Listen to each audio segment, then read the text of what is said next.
In the lush valleys of Kijiji, where the sun dipped below the horizon, casting long shadows over the sprawling estate of the wealthy Mzimwanga, a young woman named Amina adjusted her headscarf nervously. At just 18 years old, she carried herself with quiet confidence, her sharp mind and determination evident in her gentle demeanor. Her father, Baba Juma, had spent years working as a driver for Mzimwanga's family, a job that demanded long hours and unwavering loyalty. Tonight, Amina accompanied her father to a high society gathering at the mansion. As they stepped out of their old battered car, Amina's eyes widened at the sight of the grandeur. The estate sparkled with fairy lights, and waiters dressed in crisp uniforms moved effortlessly through a crowd of elite guests. Feeling out of place in this world of luxury, she tried to hide her discomfort. "Stay close to me," Baba Juma whispered as they walked toward the servants' quarters at the back of the mansion. "These people do not like us." Amina nodded, her heart racing. She knew this evening wasn't about her but about helping her father. Inside the mansion, laughter and music echoed through the grand halls. Among the crowd were Juma, Faraji, and Zoik, the privileged children of Kijiji's wealthiest families known for their arrogance and reckless behavior. They thrived on attention and enjoyed wielding their power over anyone they considered beneath them. The three leaned against the marble bar, sipping expensive drinks and scanning the room for entertainment when their eyes landed on Amina. "Who's that?" Juma asked, nudging Faraji. "Just a driver's daughter," Faraji replied dismissively. "Not worth your time." But Juma wasn't one to let a potential source of amusement slip by.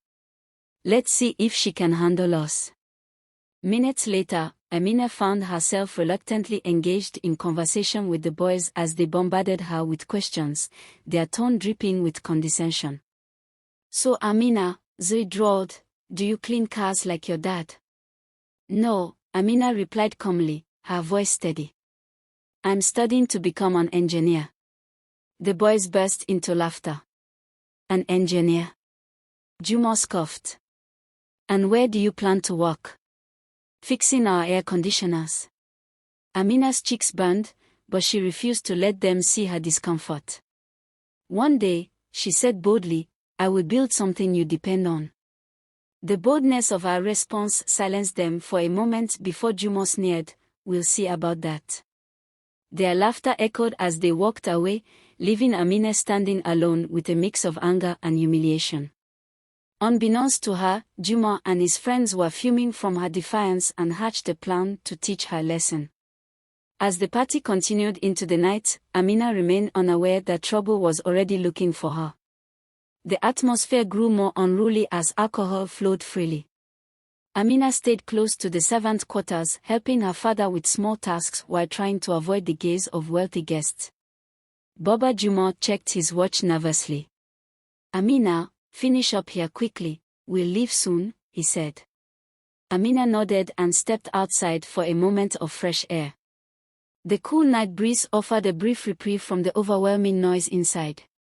She leaned against the pillar looking up at the stars and dreaming of a life far removed from this place when suddenly a shadow loomed over her. Turning around, she saw Juma flanked by Faraji and Zoe. Their smiles twisted into something sinister as they blocked her path. "Going somewhere?" Juma asked mockingly. "I don't want any trouble," Amina said firmly but wearily. "Relax," Faraji said with false friendliness as he grabbed her arm tightly. Fear shot through Amina as she looked into their eyes. This was no innocent encounter. "Let me go," she said. Juma laughed cruelly as he clamped a hand over her mouth and dragged her toward the back of the estate away from light and noise. In that moment, everything turned into a nightmare. Their laughter became a cruel soundtrack to her pain as they tore away her dignity.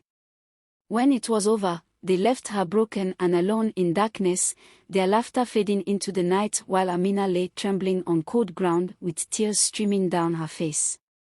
Shame and anger consumed her, but worst was helplessness, the knowledge that no one would believe a driver's daughter over privileged sons of powerful men. Some time passed before Baba Juma found his daughter, worry etched on his face as he searched frantically for her among guests and servants alike. When he saw Amina crumpled in shadows, his heart broke. "Amina," he cried, rushing to her side. "What happened? Who did this?" he asked urgently. She clung to him, sobbing uncontrollably, unable to find words to explain what had transpired. All Baba Juma could do was hold his daughter tightly, vowing silently to protect her no matter what. As they drove home under a blanket of stars, Amina finally spoke through trembling lips. It was them, the Mwanga boys. Baba Juma's hands tightened on the steering wheel. Anger surged within him, but he knew confronting them would be futile. They were rich and powerful while they were not. "Don't say anything," Baba Juma said softly. "If we speak out, they'll ruin us." "But Papa," Amina started, but he interrupted gently. "I know, my child, we have no power here." Days turned into weeks as news spread quietly among staff at Mwanga's estate, but fear kept everyone silent while Juma and his friends carried on with their lives unscathed by any consequences, privilege shielding them from accountability. Amina felt trapped, suffocated by helplessness, but deep inside burned a spark of defiance, a vow that one day when she had strength she would make them pay for what they had done. Months turned into years. Pain became constant companion for Amina as dreams faded under weight of trauma, her aspirations crushed by harsh reality surrounding survivors' guilt, while whispers distorted truth among neighbors who sought to protect powerful families like Mwanga's. Amina avoided stepping outside, fearing judgment or pity from those who once admired them. Baba Juma did his best shielding his daughter, but even his strength waned under guilt's weight. "Why should we live in shame for what they did?" Amina whispered one night, tears streaming down cheeks as she sat with her father in their tiny living room. Baba Juma reached out, holding hands tightly. "Because, child, the world is cruel, those with power make rules." "But it's not fair," she cried, breaking down further. "Why do they get to live without consequences?" Her father had no answer, only silence, knowing she was right, yet challenging Mwanga's family would ruin what little they had left. As time passed, scars ran deep every time she closed eyes, reliving that night, their laughter haunting dreams, consuming hope, until finally one morning determination surged within. "I need to leave, Papa," she said firmly. "If I stay here, I'll never heal." Baba Juma hesitated but ultimately nodded. "You're right, go build new life." With just small bag belongings and heart full pain, Amina left for bustling streets of Nairobi, where anonymity felt bomb for wounded soul, finding work as waitress in small cafe while saving every coin possible, determinedly pursuing education once thought lost forever. By night she read borrowed textbooks under dim light, reminding herself ambitious girl once dreamt big, slowly shifting focus from pain to purpose. "I'll make something of myself," she whispered fiercely, "and when I do, I'll make them pay."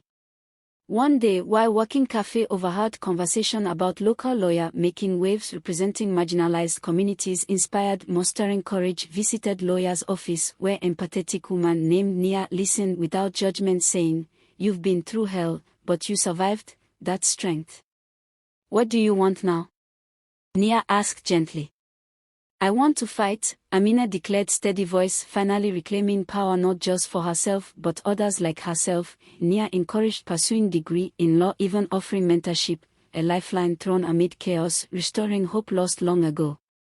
Over next decade, transformation was extraordinary, juggling part-time jobs while excelling studies despite odds stacked against. Focusing on weaving trauma-fueling drive, bringing justice victims silenced like herself. By time graduated, Amina had already built reputation, dedication, intellect, joining Nia's firm, quickly becoming fierce advocate for victims of sexual violence, systemic oppression. Each case won felt small victory in own battle for justice, sought tirelessly even though memories lingered.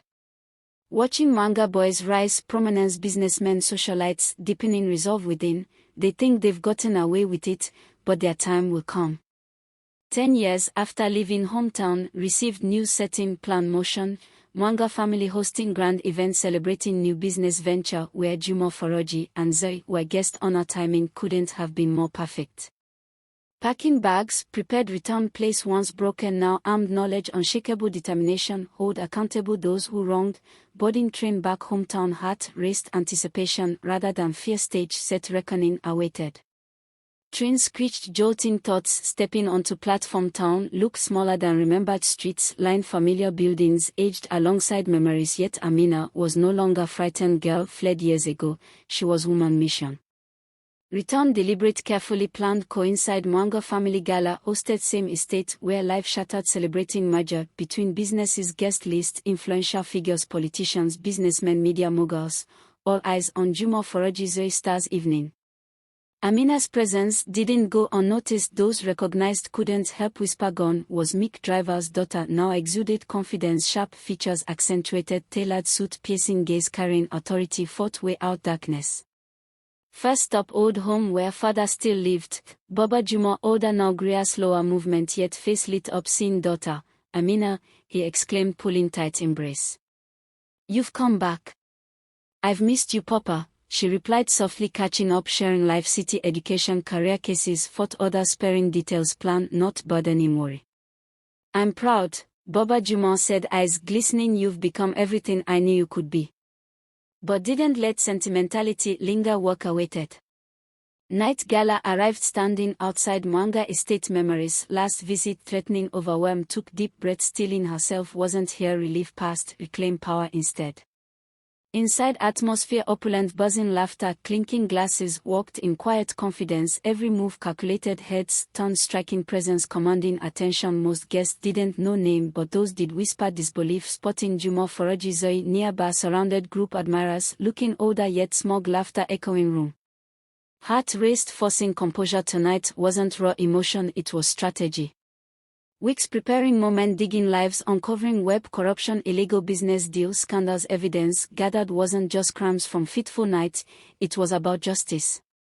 As confrontation loomed closer, realization hit, their actions wouldn't go unpunished anymore. With every heartbeat, determination surged within. This time she would reclaim everything stolen from her.